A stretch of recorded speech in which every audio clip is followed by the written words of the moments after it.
Ekanamon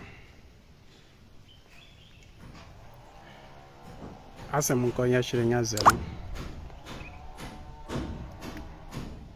onye nọ n'afọ bụ chi nọ nso ezi mmụọ ezi nwa na-edo aka ji ọfọ ogwuru dị n'Ifitọrọ Ifite.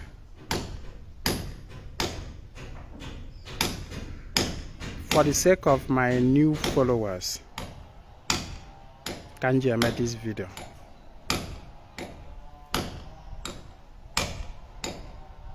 My old followers that have been acquainted with my teachings, how I can ask, why am I repeating the same topic every time? Repeating the same topic every day, almost every day. I understand that every day new people come across me, and these new people that come across me,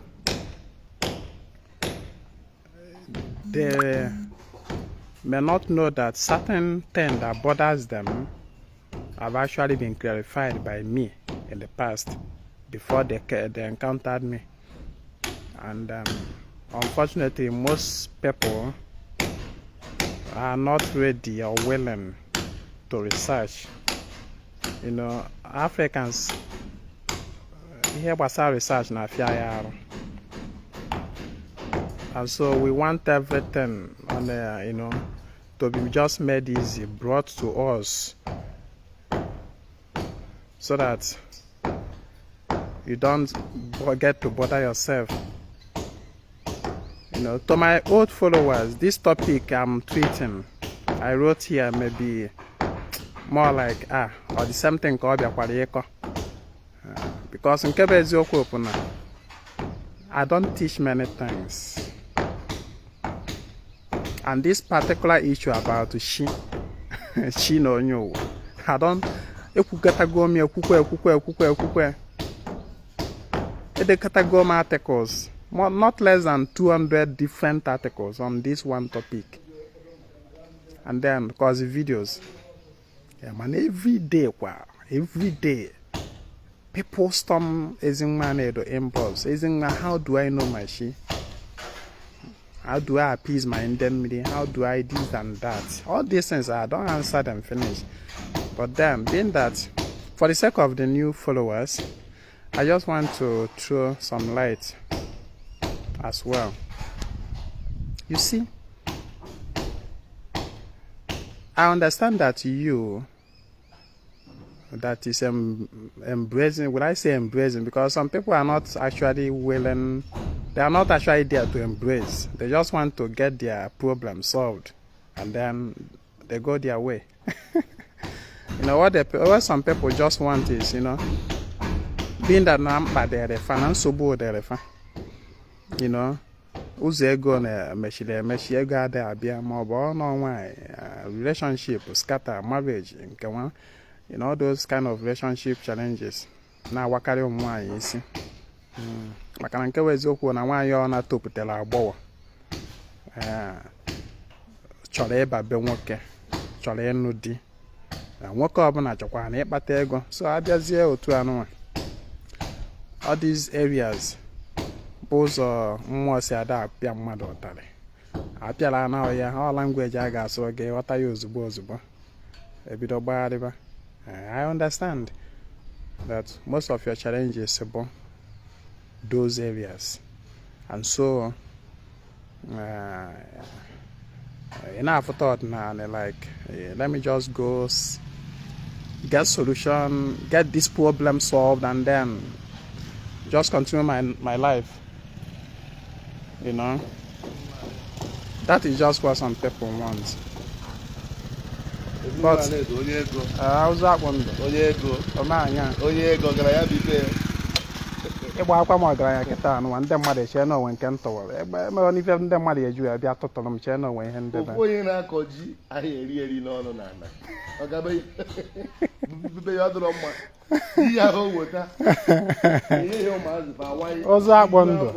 zukwa n'ike awa ino zenam biko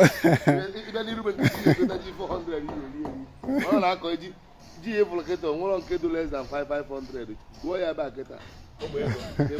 it times obo no other back it so ba e gwupụtakwa ni anu ofu ya ha ka okwa ga ebu opeketa mpe 1817 e ma na ifla nke gwupụta last year efu ha nia esizi n'isi ahụrụ wee mara ụtọ nsị ọgbọmụ na agwago ọzọ agbọ ndụ nnọọ o wee ndị m na ha na-ekwu na ịntanetị so dịka m si ekwu I understand that the problem onye ọbụla mkpa dịrị na-achọ ka o esi wee sọ problem dịrị ya ịghọta onye ọbụla mkpa dịrị na-achọ ka o esi wee sọ problem dịrị ya but then o nwere ofe ife nna like ịgwa ndị mmadụ your mentality and ideology iji abịakwute ọdịnala will determine how far you can go in it and how much you can benefit from it. I want you to understand that ordinary omenala Igbo is not about magical end or solution to problems, to life problems. First of all, ordinary is about you embracing yourself. As an African you are, as an Igbo person you are. Ordinary is all about you embracing yourself, your spirit entities. Again, high. It's about you. Ordinary is not something you do part time. Ordinary is not something you do only when the need arises. It is something that you do every now and then. It is like breathing. Breathing. You see, every seconds of the day, you are breathing in, breathing out, breathing in, breathing out, and that process sustains your life. That is how ordinary is. Ordinary is not something that you do when there is problem. You run to it, and when there is no problem, you just stay. No. Ordinary is not about finding solution to your problem. It is about you embracing yourself, your spirit entities. That is ordinary par excellence.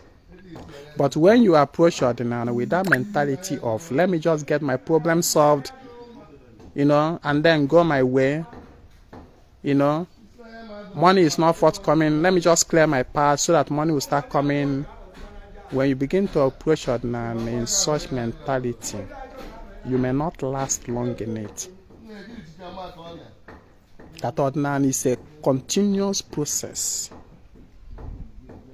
So most people that are actually running about in Dibia chambers looking for their shi, what they mean, that is why it is so irritating answering that question, because that question is not actually what the person needs. It's not actually what the person wants. It's not actually but like no I go I see Kife we go out of manager Malushia. And as a result of that, Obudi Anisi, on our Juadizi, Kalife me can wear Malushim Kife wear them number.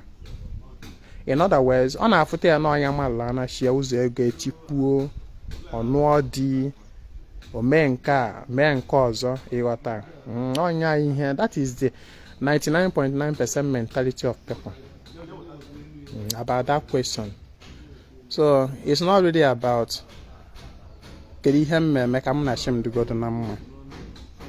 to embrace that natural embracing of self. On our people are home water. Ordinary magic. I just want to set this clear. Ordinary magic. And now born here na choka in ordinary magic. Magical end to your financial issues, to your relationship and marital issues. Please, Abiana on ordinary. If that is just your sole aim of ordinary, leave it. Continue in your Christendom, in your Christianity. And also, if your mentality about ordinary is what you watch on Nollywood, is what you watch on African Magic, You know, in African magic, ebe ya pastor woni aka no dibia anwo. Pastor woni aka no oku mmụọ agbawa ọkụ. If that is your idea about ordinary, please stay put in Christianity where you are. Because your head is already stuffed with rubbish. For you to actually benefit from ordinary, you have to detoxify your mental state, your understanding, your mindset. You get detoxify of the rubbish regarding ordinary. Now listen, I have said this severally. This question about I want to know my chi. I'm behind you a caption of this video, how to know your chi. I'm not here to tell you how to know your chi. I'm here to still repeat that same thing I did before. You see, I've always said it. The question shouldn't be, how do I know my chi? The instruction or the advice shouldn't be, go and know your chi. It shouldn't be go and know your chi. It shouldn't be how do I know my chi. The question should be,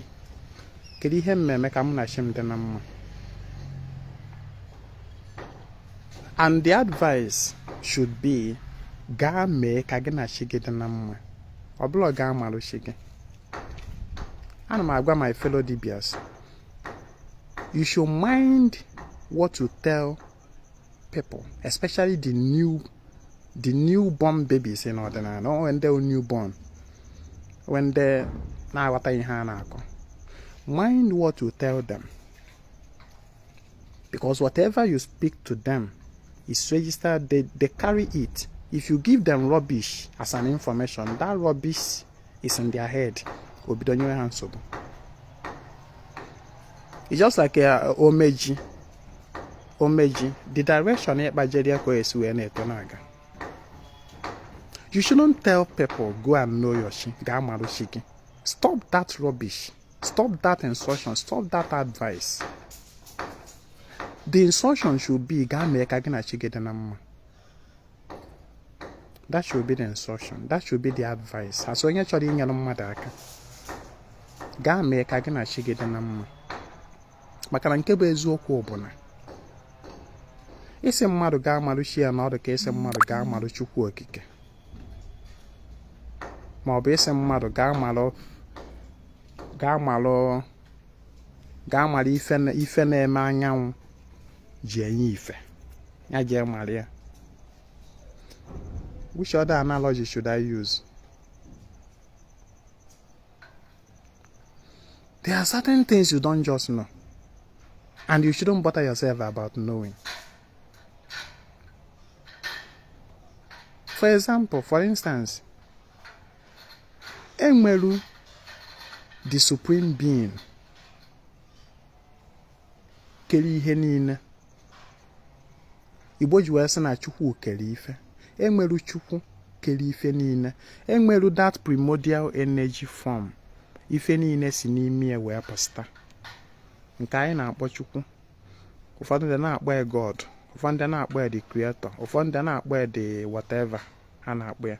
Now, this energy, this being, onweghị onye mmụọ. Asem gịnị? Nobody know him. Because now gịnị no mmụọ, it is spirit.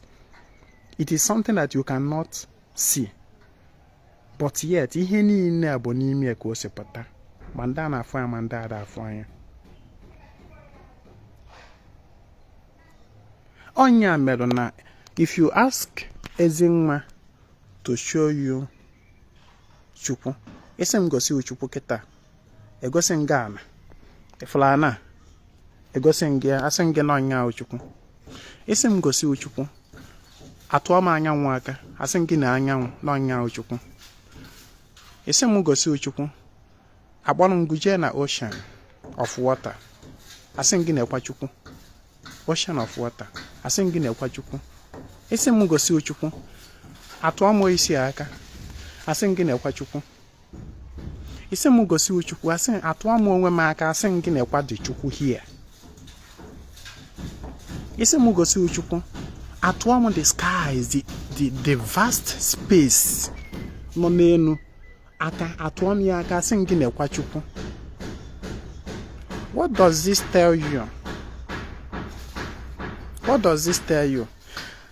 That to access Chukwu, you have to see Chukwu. You can only see Chukwu through his physical manifestations.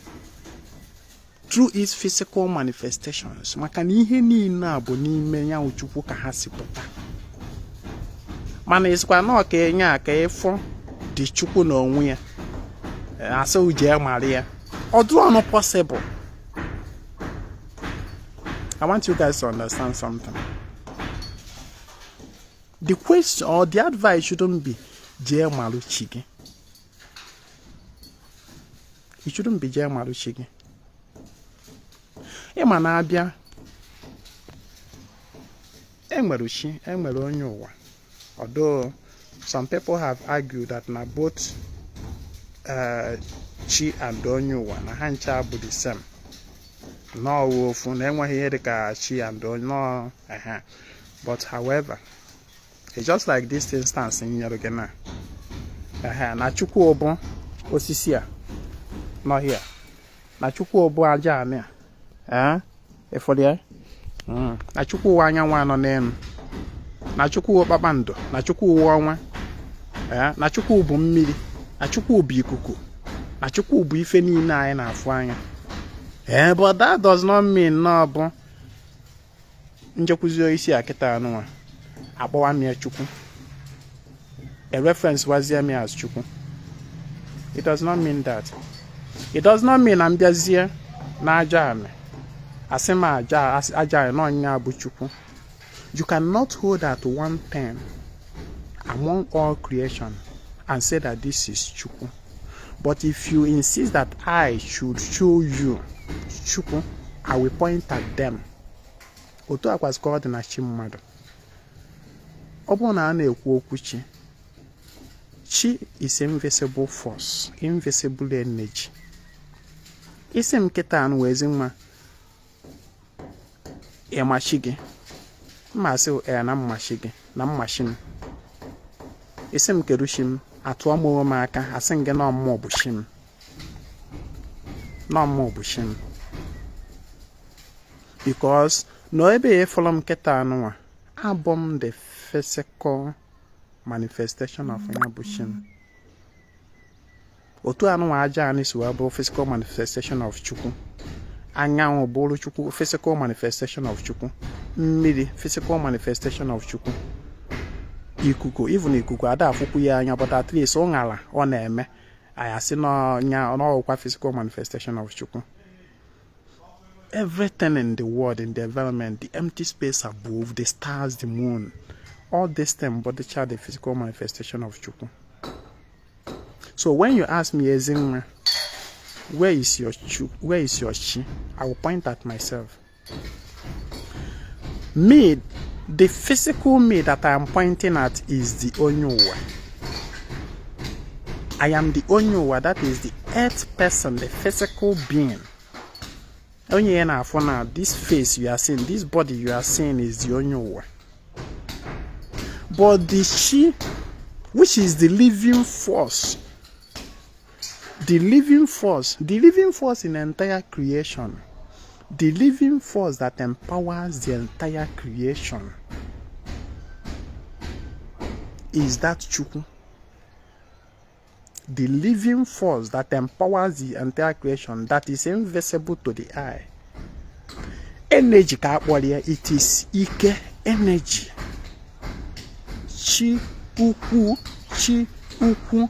Igbo wee jụọ sị, onye bụ chi, ọ gịnị bụ chi? E wee sị na chi bụ ike.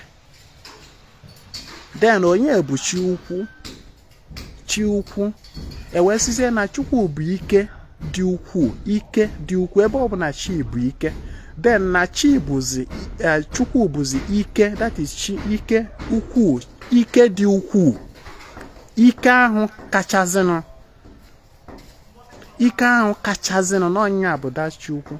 Then onye bụ chi bụ ike. That ike ada afụ ya anya, energy ada afụ ya anya. Mana ịchọ ịfụ this energy, then ịchọzi ịfụ this energy, then ị ga-egazi to the physical manifestation of that energy or its physical activities a na-afụzi n'anya. Ịghọta ihe m na-agwa gị? Na chi gị ọdụ possible na ị ga-afụ ya anya, ọdụ possible na ị ga-ama ya, but you can only know your chi through the onye ụwa. Onye ụwa ya wee bụrụ the physical being. The physical being that existed now, as per this Ezingma you are seeing now, the existing now, or the physical form of me that existed in the past. That is Onyowa. That is me that existed in the past life. Mechalon, bichalon, the where one, where Potakwas away yizi awala, where yizi awala and Afoketa. Both me and that past person or that past me, awala unyi polo, and awala unyiketa, they are all the Onyowa. Do you understand what I'm saying? Let's assume now, ona noketa, Ezingma na edo na, ewo mbichando, we nwo, owebo na oga awala nti na mmechiga, that I will return, reincarnate. Now, when I reincarnate, I'm going to put on a new body that may be different from what you are seeing now. Now, I am telling you that this physical being you are seeing now, and that new form that that new look that I will take up in my next incarnation or reincarnation, they are both the Onyowa. They are both the Onyowa. But then that energy, that life force that empowers me now, bụ mmadụ ahụ nọ ndụ. Ihe ahụ mere m mmadụ, mere m nji ekwu okwu a, mere m nji wee na-emegharị ahụ a na-emegharị, mere m ihe ahụ mbụ. That energy, all the invisible, onya bụ that chi. It is that energy that is both in me now and in me. It is going to still continue to be in me in my next reincarnation. Onya bụ that chi. Ihe na-akodola anya. Onya bụ that chi. Now, in terms of knowing chi or whatever, what you should be concerned about is how the Onyowa should align or live in union with that chi to achieve a destiny. That is what you should be concerned about. It is not about knowing the chi or the Onyowa. Now listen. What people often go about asking about, I want to know my chi.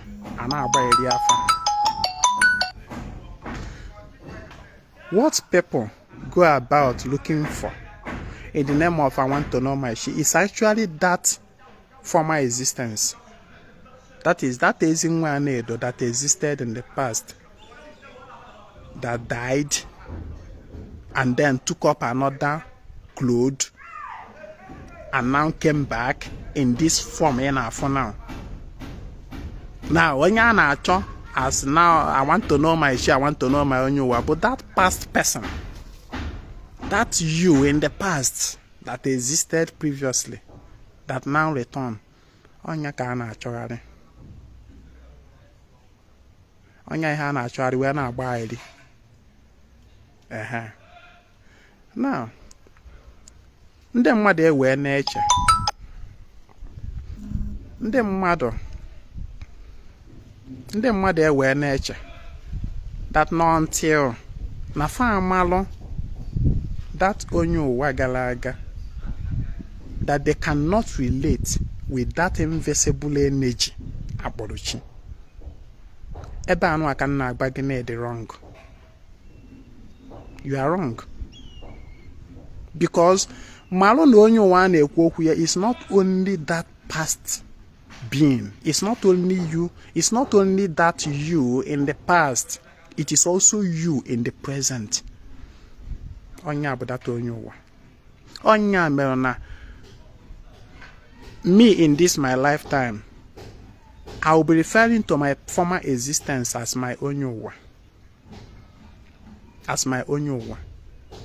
Then, after this my present existence, ewo mechachiatakwa in the next reincarnation, I will now be referring to me now as my onye ụwa.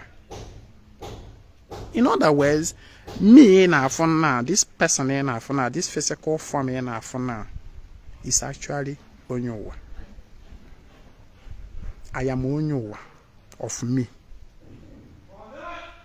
Iwata.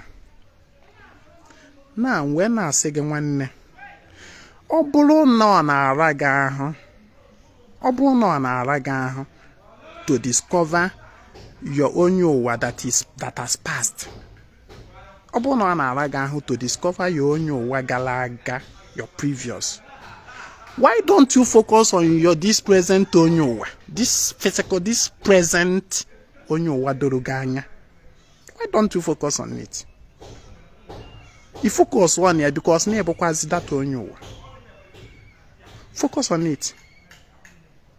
Now that your chi and a work here, that invisible energy that enlivens you, that powers your existence. It has no name. It has no name. Makanda na asị gị ga-amara afa chi gị. Chi has no name. Igbo, our ancestors magbulu onwe ha n'ife wee kpọọ that energy chi. Fa wee bịakwa kọwaa ya n'afa. Ndị Igbo bịakwa akọwaa the same ka o wee doo onye ọrụ na anya ifefa na ifefa mi nọrọ by chi. Fa wee jụọ si onye ebu chi. E wee sị na chi ebu ike. Ike, that energy. Ike ebu energy now.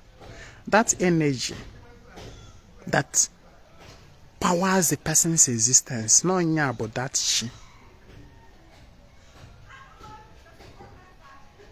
Na chi ebu ike.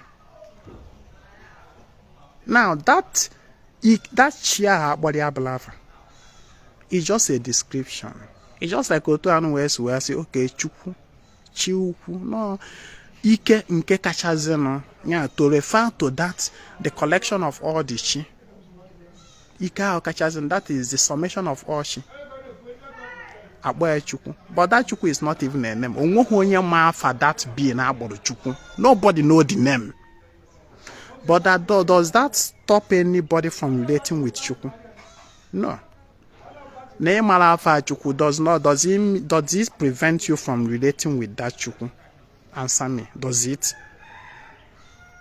Ise mmadụ ga-amarụ chi ya na ọ dị ka ise mmadụ ga-amarụ chukwu.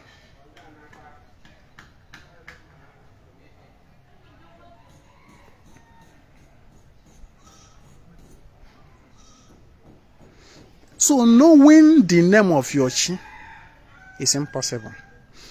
Your chi only takes the name of the onye ụwa.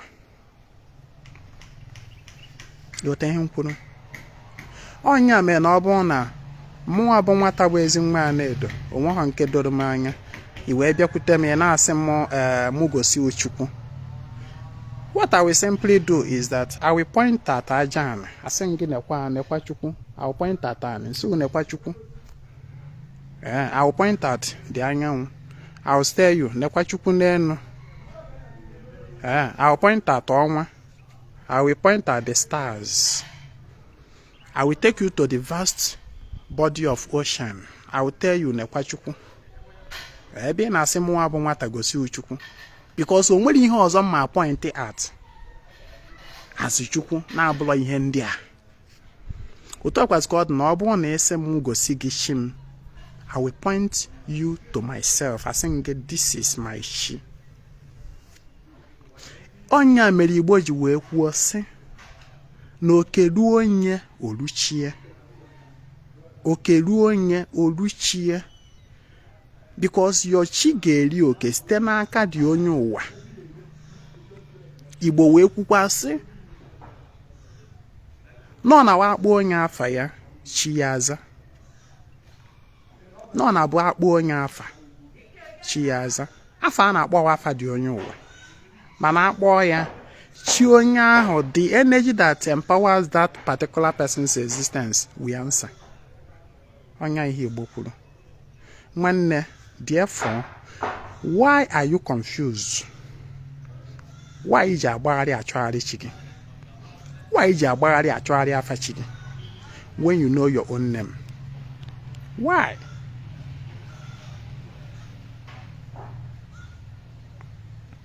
Why iji agbagharị achọgharị afa chi gị? Asị ọkwa gị na mmadụ ịma.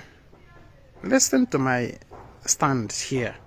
Asị ezi nwa na-edo akwalakwa gị na mmadụ ịgba mbọ ka ọ malụ his or her former existence na ọ dịlọ mma.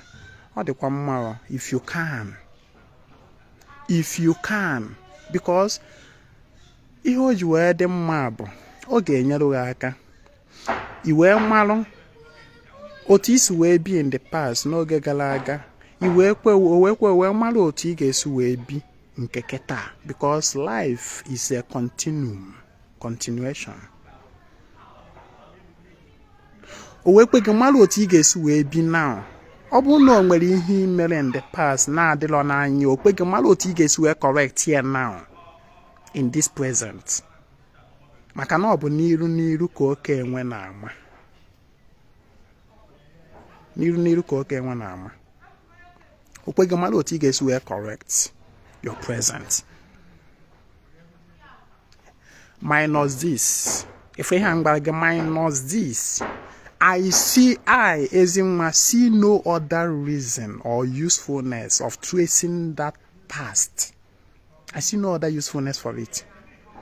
Apart from the fact no ga-enyere gị aka ka i wee malụ otu isi wee bi in that past, malụ the errors i merụ, wee kwekwazie malụ otu ị ga-esi wee correct that error now.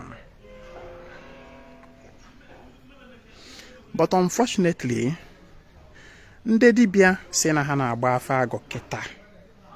Dibịa one n'ala Igbo now. Dibịa one n'ala Igbo now. I am talking about ndị dibịa si na ha na-agba afa agụ. Nke nwa dibịa si na na-agba afa agụ. Mmadụ one ka ị gbagola afa agụ wee kọtuolu fa akụkọ wee nyefe at least 4 solid or 5 solid information about their former existence. Mmadụ one gbagodo m just gwa m mmadụ one ka ị gbagola afa agụ ya ka ị chọpụta their former existence. In that your afa, you will never 4 or 5 solid, accurate information about that their former past from that afa. Madone, bam. Go aboye na-ejari be dibia chọchiu agba afa agụ. Dibia one ka ịbatago na their chamber agbalụ agụ. Wee nye gị 4 or 5 solid, accurate information about your former existence. Ha na-akpọ gị n'ọchị gị. How many? Of course. Ihe ndị dibịa anyị na-agbazi kịta anụnwa na-agụ bụ na onye ụwa gị bụ nne nna gị. Na chi gị bụ nne nna gị. Na chi gị bụ nnukwu nna gị. Onye ahụ chi gị. Nnukwu nna gị. Number 1, akpọ ha afa. Nnukwu nna abụla afa. Akpọ ha afa. Number 2, okenye bụ nnukwu nna kedu ka o si wee bi ndụ kedu ihe o mere kedu otu o si wee nwụ what happened to him kedu ka o si wee bi ndụ ama mgba gị ya ama mgba gị ihe nyanwụ nnukwu nna the reason o ji wee lọta ụwa ọzọ because onye ọ na-alọrọ ụwa nwere reason o ji wee lụ ụwa o ji wee wụọ na ọnwụ ha ọ gabazie ochi ya takwa enwere reason afọ ahụ ama mgba gị dibịa one I am challenging you guys ndị dibịa one ndị sị na ha na-agba afọ ahụ kịta anụ nwee ike ịgwa mmadụ the reason onye ụwa ji wee bịakwa ụwa ọzọ because normally ụwa ebe anụ anyị nọ is not our home o kwesịrị iri onye bichaa ndụ ọnwụ ọ naghị ebe mma o nwere ebe mma si wee gbata n'ụwa na yesterday teaching agbara m that na this universe is not our domain ụwa Igbo ji wee kwuo sị na ụwa anaghị ahịa ka anyị bịa ọ kwadị onye njụsa afịa ọ nawa normally o kwesịrị onye bichaa ndụ nwụọ ọ nawa ọ bụla ịzụcha afịa ịtọ n'ọma ahịa ịzụcha ya ifurugo mmadụ jere n'afịa iwe gokọwa n'afịa gokọcha ise dị ya eburuzi afịa igokọrọ nnawa nọrọkwazie n'ọma ahịa na-eme gịnị normally o kwesịrị ebicha ndụ ọnawa so na onye ọbụla azụchala afịa wee na chi ya takwa o gosiri na o nwere ihe o chefu na o nwere ihe ọzọ tahụ na o nwere ihe fọrọnụ that is why o ji wee na chi ya takwa n'ọma ahịa and of which ọ bụrụ na onye ahụ zụchara ihe niile ọ n'idiri ọmanchi ata to that market ọ na so normally afọ a kwesịrị ịgba gị n'ọwa ihe dị otu a ka onye ụwa gị si atara ụwa ọzọ to complete but no afọ will tell you that now and nwanne na ịgbara afọ agụ mana afọ agụ ahụ ịgbarụ enyeghị gị like four solid information about onye ụwa gị afọ agụ ahụ ịgbara owu rubbish yote afọ agụ ahụ ịgbara obu rubbish babash ọ bụgodoro na ọgba gị na onye ụwa gị bụ nnukwu nna ọ bụrụgodoro n'ezie na nnukwu nna gị ahụ bụ onye ụwa gị na ọ dị accurate na ya mana o wee bụrụ na onwe ha any other information onye rugo about that nnukwu nna gị at least up to 4 or 5 information onye rugo about that nnukwu nna gị afọ agụ ahụ remains useless mụọ bụ ezi nwa na-agba gị because the information agbara gị na ihe eji etrace the past is to correct the error of that past in the present and to take correction and to make amendment. If that is not achieved, then that tracing of the past is useless.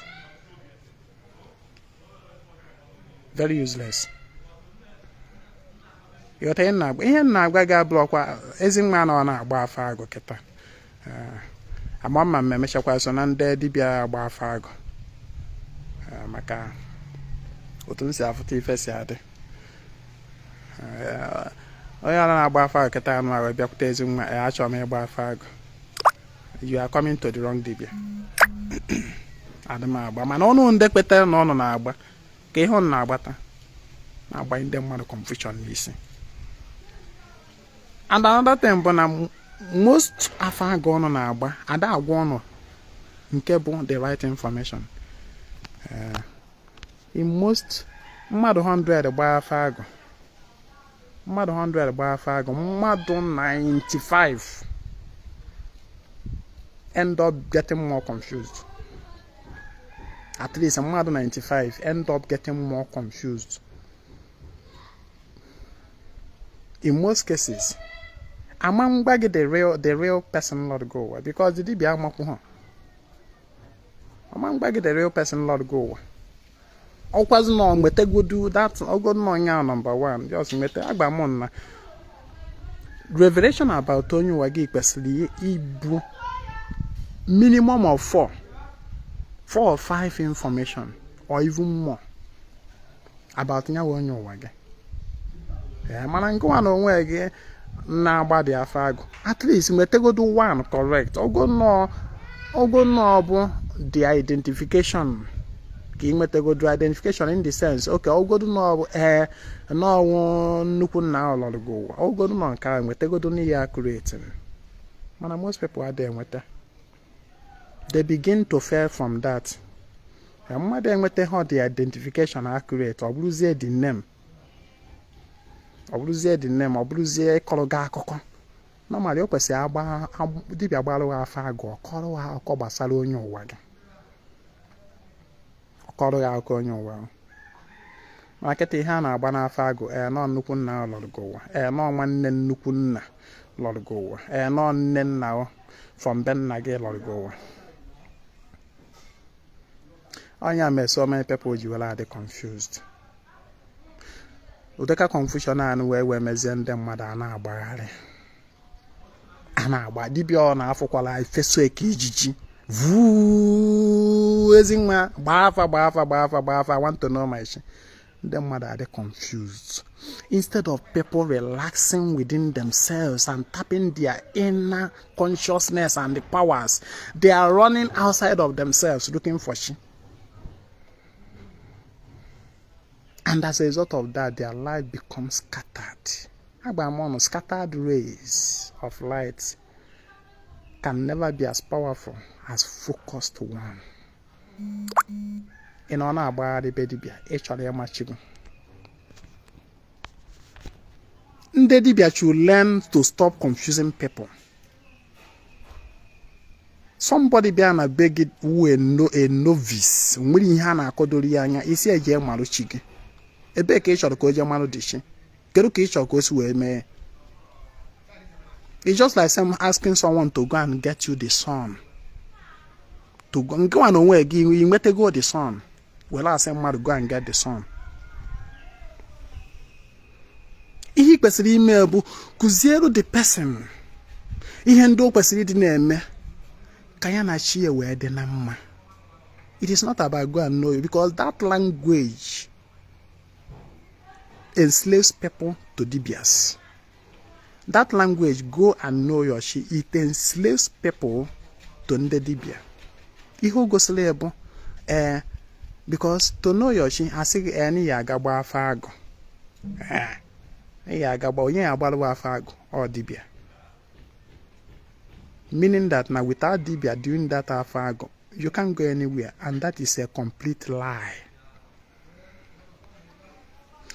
Spirituality does not limit anyone.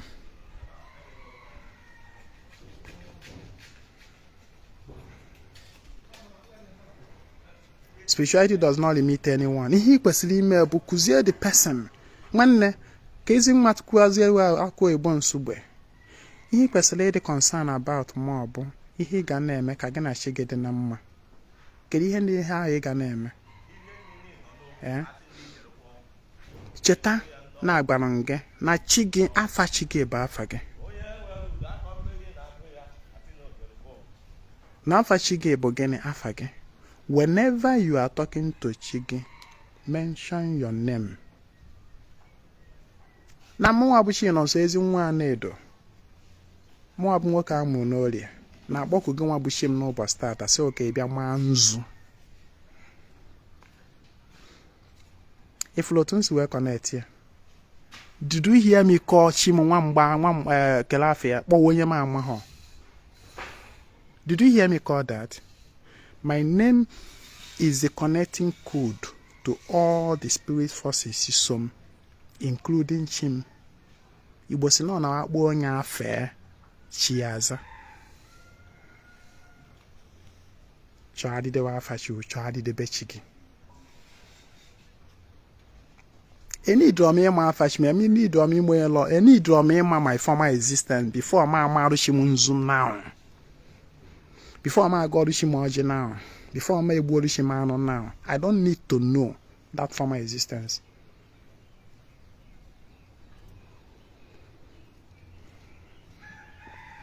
I hope you understand what I'm saying. When he get make a gana shigana the number. If for this daily communion, a go off on na ekuzi. People sometimes undermine that teaching whenever I give it. Mana ka m gwa gị nwanne, ifu ihe niile anyị na-eme n'ọdịnala omenala Igbo, ihe niile anyị na-eme, the foundation, the basis of everything bụ gịnị? Ịgọ mmụọ. Mere eji akpọ anyị ndị ọgọ mmụọ. Ndị ọgọ mmụọ. And ịgọ mmụọ bụ gịnị? Na o nwere ihe iji n'aka wee na-akpọku mmụọ. Ịkpọku mmụọ bụ ịgọ mmụọ. Ịgọ mmụọ bụ simply to be calling on spirits. Onye ịgọ mmụọ. Na mụ ji ọjị n'aka kịta anụ a na-akpọ o Chimbịa tala ọjị, Ikenga m tala ọjị, Agwụ tala ọjị, ndị ichie taa na ọjị, ụmụada bịa ntala ọjị, Owu bịa tala ọjị, Ajana tala ọjị, Anyanwụ na eze enu tala ọjị, ndị mmiri takwa na ọjị, Udo tala ọjị, Amadioha tala ọjị, Ngene bịa tala ọjị, Ụlasị bịa tala ọjị. Ihe a na-eme bụ mmụọ ka m na-agọ. Mmụọ ka m na-agọ. Ana m akpọkwụsị mmụọ maka ana m akpọkwụsị energies that I don't see with my eye. Onye bụ mmụọ. I am calling on entities that I don't see with my physical eyes. Onye bụ mmụọ. And ka m na-akpọ ha, their arrival is as speedy as the speed of light, faster than the speed of light. Their arrival ka m na-akpọ ha ka ha na-agbakọnyụ. Onye ahụ ịgọ mmụọ. You assemble them. You assemble them. Iwe were ọjị a wee gbaa ha okwu maka onwe ihe iji ma wee kpọ ha. Kedu ihe dị gị mkpa? What are your needs? What are your desires? What do you want for the day? What are your needs? What are your desires? What do you want? What do you want? Onya ka ị ga na-agba ha. Because some people will be asking, during the ego of what will I be saying? Agbana ngene ịgọ ọfọ bụ na ịgọ mmụọ onye ahụ number 1. Ịgọ mmụọ, that is ịkpọku mmụọ. Ị na-akpọku mmụọ, ịkpọku mmụọ ahụ bụ ịgọ mmụọ. Then ịkpọku ofe iwe gọbazie ọfọ. Ịgọzi ọfọ bụ declarations, making decrees with your mouth, in line with your thoughts, with your visualization. Everything should correspond to what you say. In other words, what you say should be flowing from your inner consciousness. You are not just reciting what somebody else said. You are not just reciting it here there now. That is why you go for. It is not prayer as per se. Prayer bon ni weteri ihe mmadụ deru. Ịghọta something mmadụ deru. You now recite here. Memorize something somebody else kwuru. You na-ekwu onya prayer. But you go for that now you are making declaration. That is you go for. And those things you are saying, they flow from your inner consciousness and awareness. Self-awareness. You are aware of what you are saying. They are flowing original from you. You are not just reciting what someone else said or wrote. Ị na-agwa mmụọ okwu. Nwanne ihe anụ aka mgba gị na-eme ya every day. Ihe anụ a bụ the original ordinary practice par excellence. It is not about ije na-akwụgharị dead dibịa na-agba afa. Na-akwụ dibịa ụgwọ ka ọ lụọ gị ọrụ nke alụọrụ gị nke ọzọ. Nwanne ka m gwa gị. Ị ma na ọ dị possible mmadụ ịbụ onye ọdịnala omenala Igbo. Ọ naghị ejebe dibịa. Ọ dịghị dibịa ego ka ọ lụọrụ ya ọrụ ọbụla. Just ihe ọ na-eme ebe dị na-agọdoro chi. Iru obe ọjị ada akọ, nzu ada akọ, edo ada akọ, nkwụ ada akọ.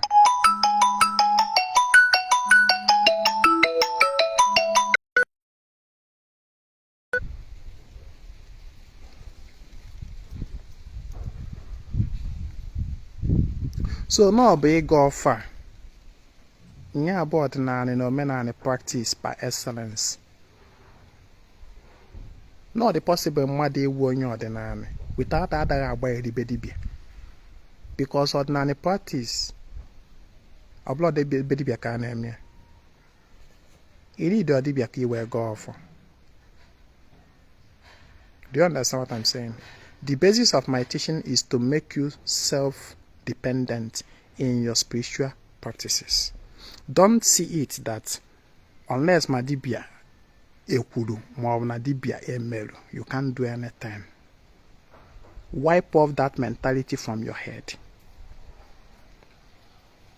N'ihe bụ ọdịnala omenala practice bụ na mmadụ na-agodoru chie n'ọlanya na-eyi. By this act of ịga ọfọ, ị na-achịkọ mmụọ gị niile, ị na-achịkọ ha ọnụ, ị na-akpọtewe ha nso. Onye bụ ihe a na-ekwu mmadụ ime ka ya na chie n'ọlanya na-eyi dị na mma. Ịghọta ihe na-ekwu? Mmadụ ime ka chie na ya na ka ya na chie n'ọlanya na-eyi dị na mma.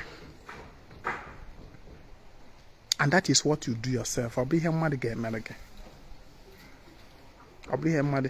Ọ bụrụkwa anaghịkwa m ekwu that na at some point na ịma m contract dibia to do some certain things for you. Yes, there were some things that are reserved for ndị dibia. Ịghọta? There are some things that are reserved for dibia. But those things are rare. It is not every day something. You what I know? Every day sometime. Come back again. Oblo na practice ordinary omenala otu ansu ekuziri gị. You got chopta that you will rarely need dibia ịgbalụ gị afa for anything.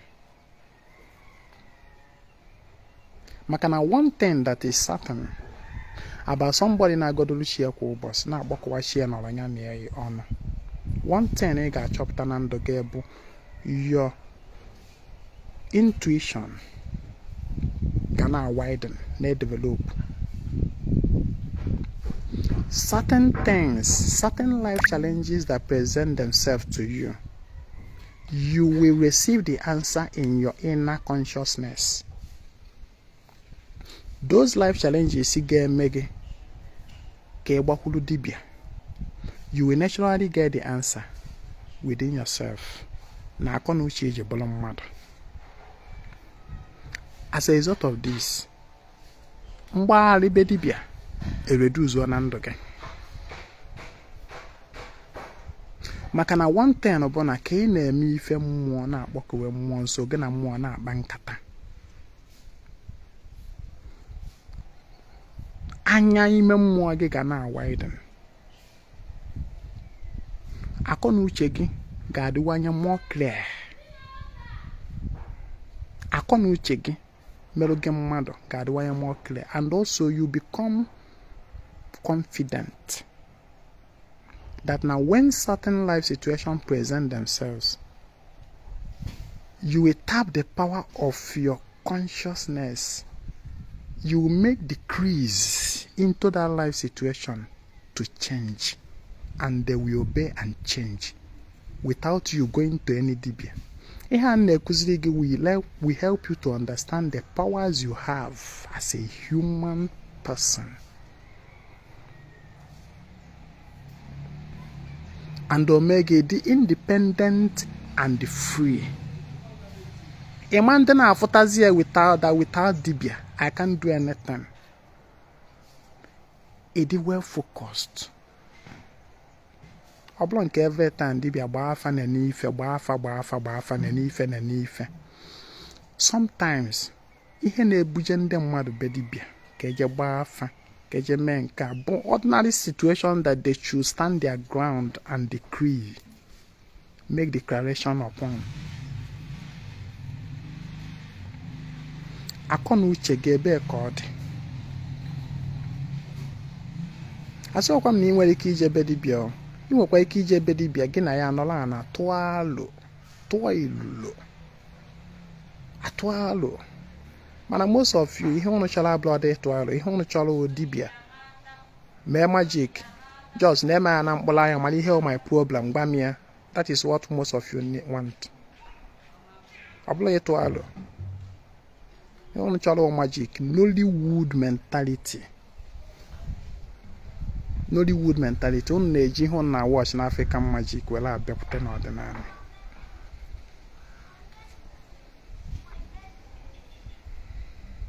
So ihe anu abozi nju ebeta. Then another one added. Let me just say something about it, about Mmiri. ụmụ ihe anụ wee kwuchekwa anụ m ya mana ọ ka nkapikwuo ya ọnụ ịgba na agbara m ọnụ ọdịnala omenala Igbo mere ya ọ dị very simple that na anyị amarugo ndị ichie enyego anyị the materials anyị ji ebulu mmụọ ibu anị materials anyị ji ejekwu mmụọ materials anyị ji agba mmụọ okwu ndị ichie enyego anyị kedu ife fanyela anyị fast la anyị jekwuwe mmụọ anyị jiri ọjị ndị ichie mụ na gị esila anyị bụ ụmụfa anyị jekwuwe mmụọ anyị jiri nzu anyị jiri edo anyị jiri mmanya nkwụ fast la anyị jekwuwe mmụọ anyị were ụzọ ife na ana ọjị nzu edo mmanya 4 representing the 4 market days anyị jiri n'ụzọ ife na ana abụgo the basic n'ụzọ ife na ana bụ the basic things anyị ji ejekwu mmụọ ndị ichie wee sị anyị ụmụ m unu jewe n'ilu mmụọ welu n'ụzọ ife na ana n'ụzọ ife na ana ka eji agọ mmụọ ọ ihe ndị ichie gwara anyị mana ị ga-afụ somebody ọ nọrọ ọ na-agbagharị ezi nwa achọrọ m ịga mmiri kedu ngwongwo na ngwongwo m ma akwakọ ezi nwa achọrọ m ịga kpọ ile ọma na mmiri kedu ngwongwo na ngwongwo m ma akwakọ waras na ndị ichie agbago oge n'ụzọ ife ịnụ eji ejekwu mmụọ bụ gịnị ọjị nzu edo na mmanya mmụọ ọbụla bụrụ mmụọ were ụzọ ife ịnụ a jekwuru ya bụ mmụọ ọ ga-anabata ya ihe anụnwa bụ ọgbụgba ndụ ndị ichie gboo gbalụ wetara mmụọ niile anyị na-agodo onwere mmụọ ọbụla ị ga-aga n'iri ewere ọjị ka ha na-anabata na onwere mmụọ na ị ga-agawa n'iri ewere nzu ka ha na-anabata na onwere mmụọ na ị ga-agawa n'iri ewere edo were nkwụ ka ha na-anabata na what else are you asking for? Ezi nwa ana m alụ nlọ na ndị njikwa ya emekwa nke nwanne na-eme nke nwanne ndị mmiri ji agba m ụgwọ ndị mmiri ji enye m nsogbu ndị mmiri jikwa eme nke ọzọ nwanne were ọjị were nzu were edo were mmanya gakwu ndị mmiri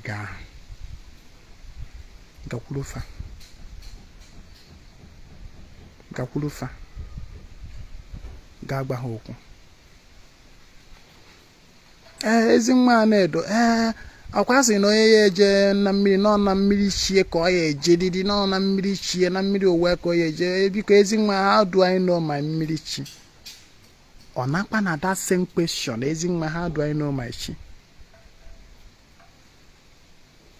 ọ nakwa na the same question the same enslaving question the same question that enslaves the human mind and soul. How do I know my chi? How do I know my mmiri chi?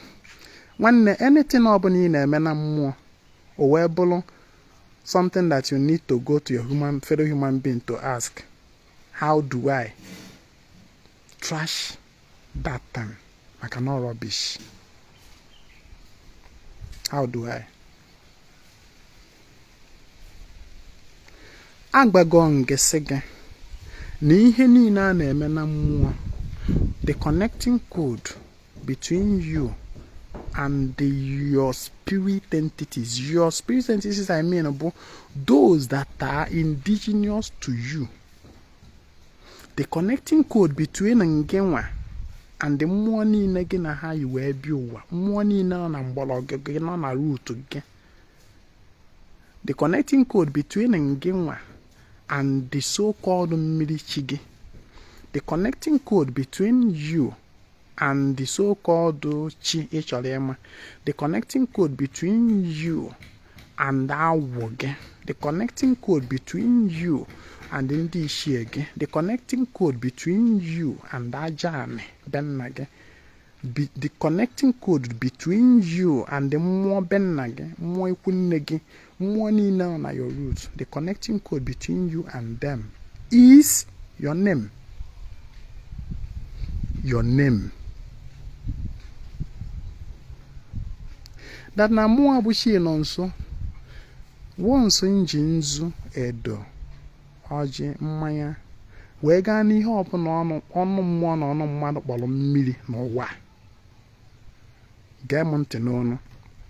Once mụnwa bụ Nonso ji ọjị, jiri nzu, jiri edo, jiri mmanya wee gaa n'ife ọbụla ọnụ mmadụ na ọnụ mmụọ kpọrọ mmiri n'ụwa. Ọsọ onye ahụ na mmiri ahụ nọ na China ka ọ dị, na China ka ọ dị. Ọsọ onye ahụ na mmiri ahụ nọ na USA ka ọ dị. Ọsọ onye abụọ na mmiri ahụ nọ na India ka ọ dị. Ọsọ onye ahụ na onye bụ mmiri ahụ nọ na Yoruba ka ọ dị. Ọsọ onye ahụ na mmiri ahụ nọ na ugwu Hausa ka ọ dị. Ọsọ onye bụ mmiri ahụ nọ na Igbo ka ọ dị. Once m nụrụ ebe ahụ kpaa afa m. Once m nụrụ di ya na ya bụ mmiri kpaa afa m, ezi nwa na-edo, kpaa afa afịa ụbọchị amụrụ m, automatically asị m nene, automatically ndị otu mmiri m dị connected to me. Mmiri chi m, mmiri ụwa m, mmiri whatever ị kpọrọ ya, that connects to me automatically appears in that water n'obodo ahụ bịa nara oke nji wee bịa automatically. Nke bụ eziokwu ka m na-agba gị ife a. Ihe a na-agwa ọnụ, most of you will not believe it. Ụfọdụ ndị dibịa chọkwuru ka ọnọ dị enslaved to them. We tell you na ihe onye a na-akọ ọba asị. Ịmango ụfọdụ ndị dibịa chọrọ ka ọ ya bụ nnọọ ife ọbụla mmadụ chọrọ ime ka ọ bụ na ọ ya bịa iri kpọtụrụ dibịa tupu o mee. Abịazie asị gị that na certain thing that nke anụnwa you can't do it yourself. Ị need-kwalụ dibịa, ị ga-akpọ iri dibịa nke nwana ibe nwana. Agwara m gị na ihe gbasara m ịga na mmiri kpee ekpere onweghị onye ọ sọrọ nsọ. Ụfọdụ ya asị, can I go to water and pray when I don't know my chi? Ọ nakwa na that same stupid question, how do I know my chi? You see how that question enslaves your mind. Can I go to water to pray? People are asking this question. Can I go to water to pray? Okay, well, that's, certain, if information can make or mar you. Information can either make or mar you. These people now ask question and information hang on their head, bro. You can't do anything without our mouth chicken. That is the information they have. But I, Ezima, have cleared that confusion. The only time I got seen need the dibia, Makia Basalum Mmiri,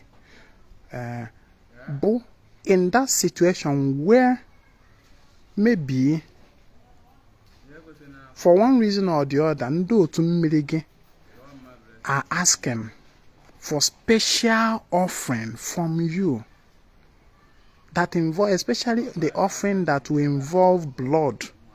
I cannot balance it. That involve life, blood.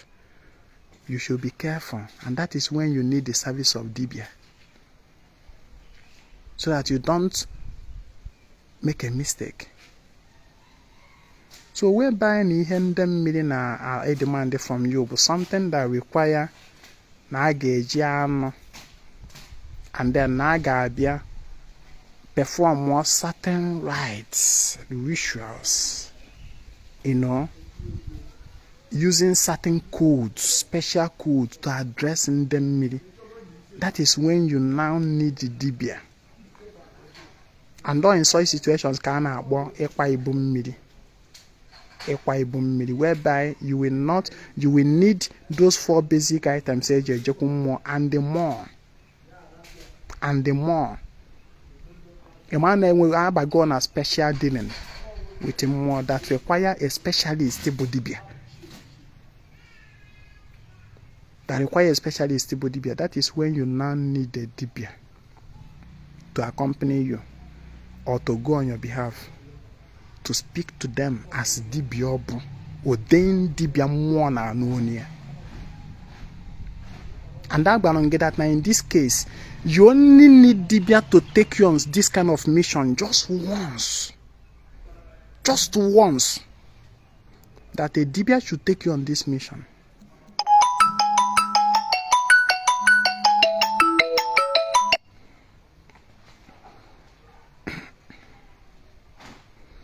You only need Dibia to take you on this mission just once.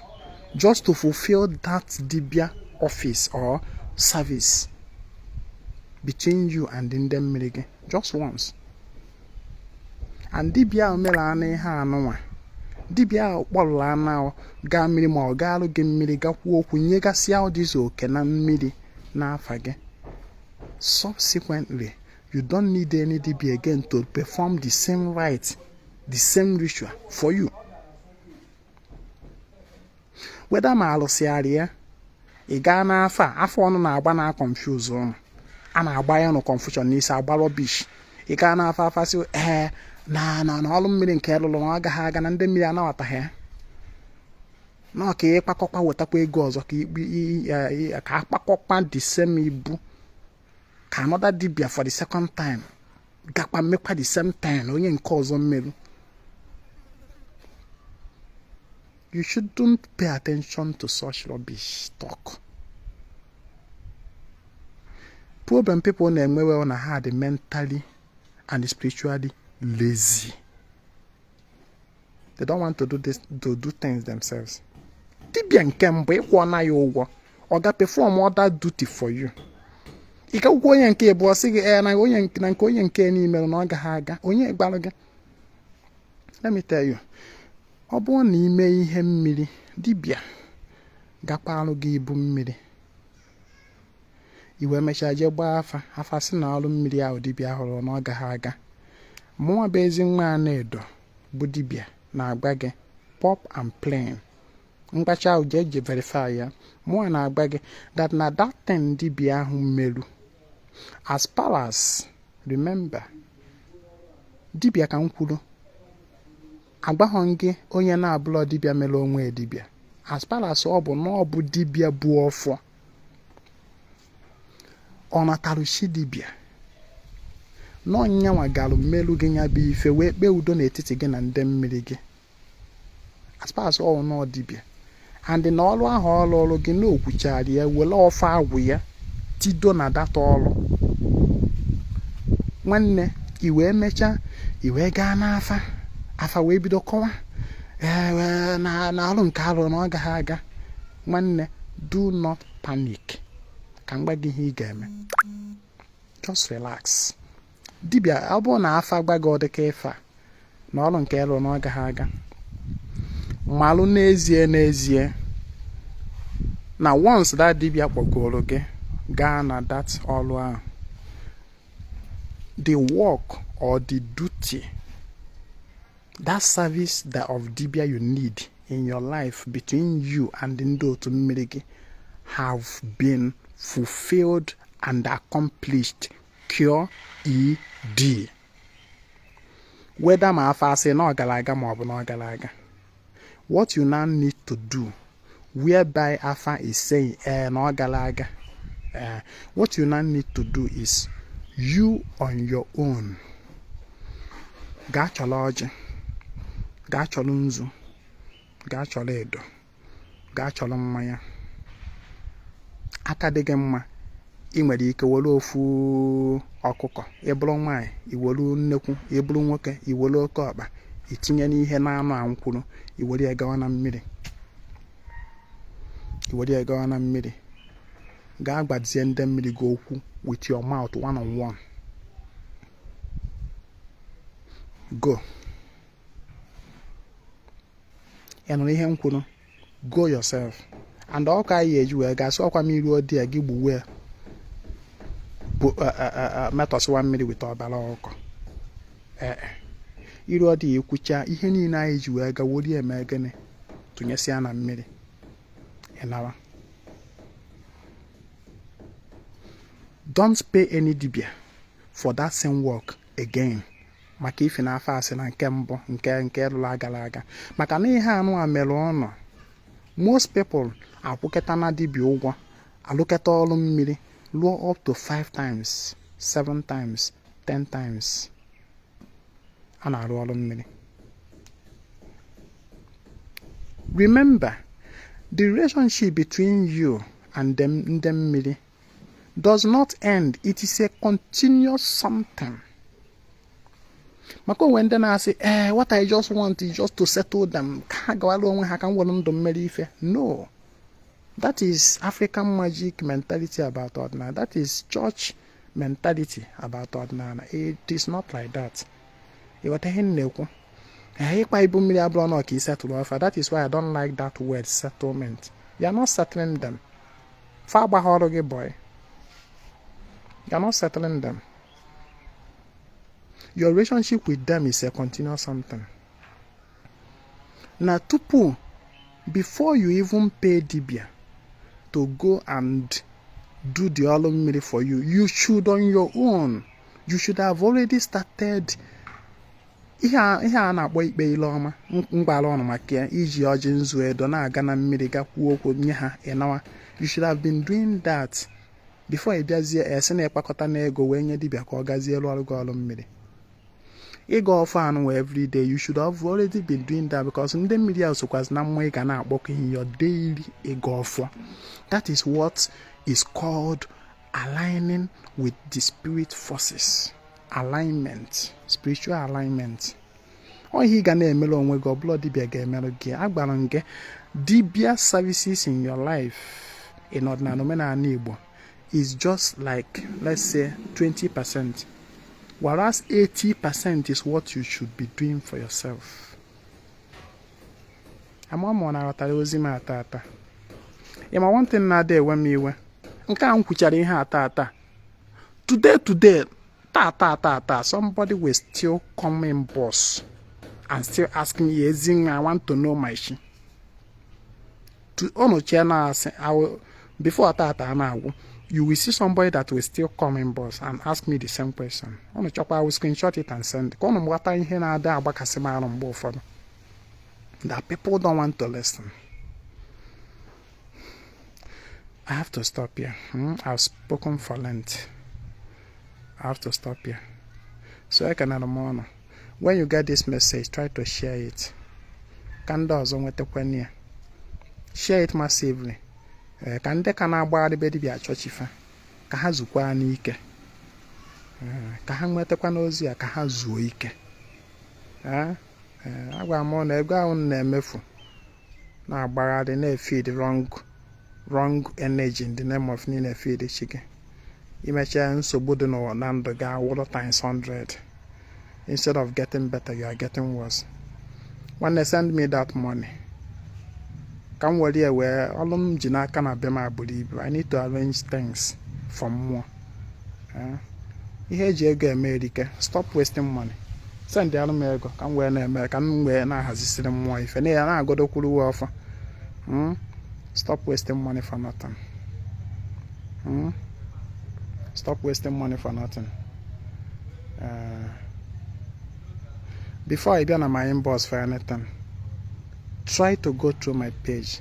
Get 1 or 2 information before you be on inbox. My only WhatsApp number, and even for call, is just 1 080-324-77868. Here are my number. Whenever you chat me on WhatsApp with this number, 080-324-77868, just know you are onto Ezinwanedo. I don't like a mother chat na WhatsApp. But I'm na video call. Call Malcolm more Ezinwanedo. Okay, na ba. Emela such thing. On a lot of on a man and them madu. Once you are chatting me on WhatsApp with this number 080-324-77868, just know you are onto Ezinwanedo.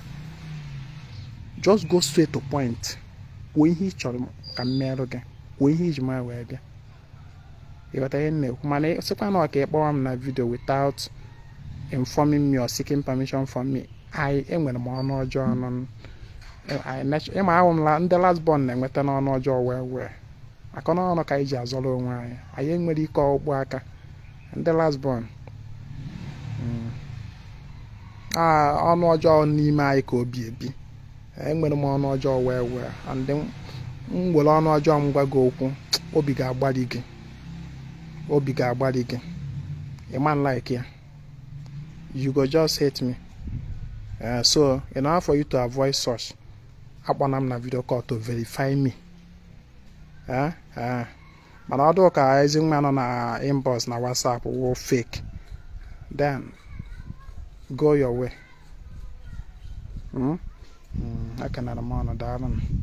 My name is Ezinwa Anedo. I come for the total restoration of ordinary omenala Igbo. Udo dịrị ọnụ.